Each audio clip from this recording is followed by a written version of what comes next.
Kaibigan, bago tayo magsimula, palike and subscribe po muna ako at pahit ng notification bell para ma-notify ko kayo sa lagay ng ating panahon. Maraming salamat po.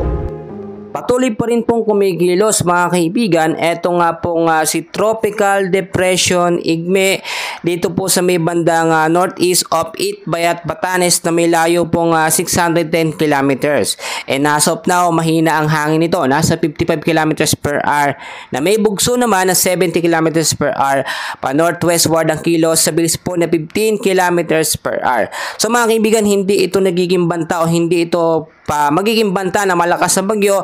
Inaasahan po itong si Bagyong Igme ay lalabas po ng Philippine Area of Responsibility natin sa mga susunod na araw or approximately sa araw po ng linggo alas 2 po ng hapon na ito ay magkakaroon na lamang ng layo ng 510 kilometers sa lugar po ng Itbayat, Batanes. Pero as of now, nakataas pa rin po mga kaibigan ang storm signal number 1 dito nga po sa area ng Batanes dahil pa rin po yan sa patuloy na paglapit nito nga pong si Bagyong Igme. Mag-ingat din mga kaibigan ang ilang lugar po ngayon sa Ilocos Region, sa Mabuyan Island, Zambales at Bataan sa posibleng pag-uulan dahil pa rin po yan dito sa hanging habagat. So makakaranas po ng monsoon range yung mga lugar na yan o yung pabugso-bugso pong patuloy na pag-ulan dahil po yan sa lumalakas pa rin na hanging habagat. So mga kaibigan, bukod pa po dyan, posible din po magkaroon ng heavy rainfall warning o yellow warning alert sa ilang lugar po mga kaibigan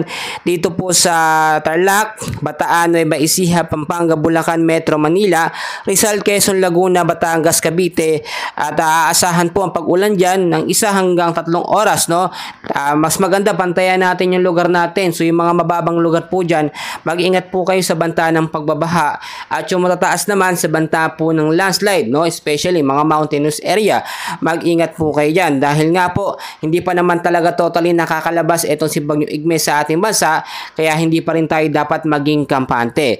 Wala naman pong inaasahan na panibagong bagyo na papasok sa Philippine Area of Responsibility natin or sa PAR sa mga susunod po na araw linggo or sa mga huling linggo po ng Setyembre. So maging kampante tayo na wala pong kasunod na bagyo itong si Igme mga kaibigan.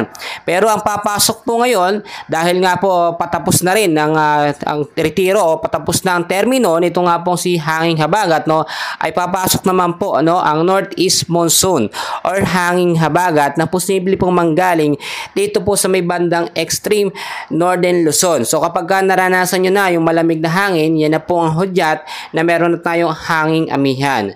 So maging alerto at maging handa na lamang tayo sa banta ng panahon, and please pakiusap, huwag kalimutan mag-like and subscribe for more weather updates. Maraming salamat po.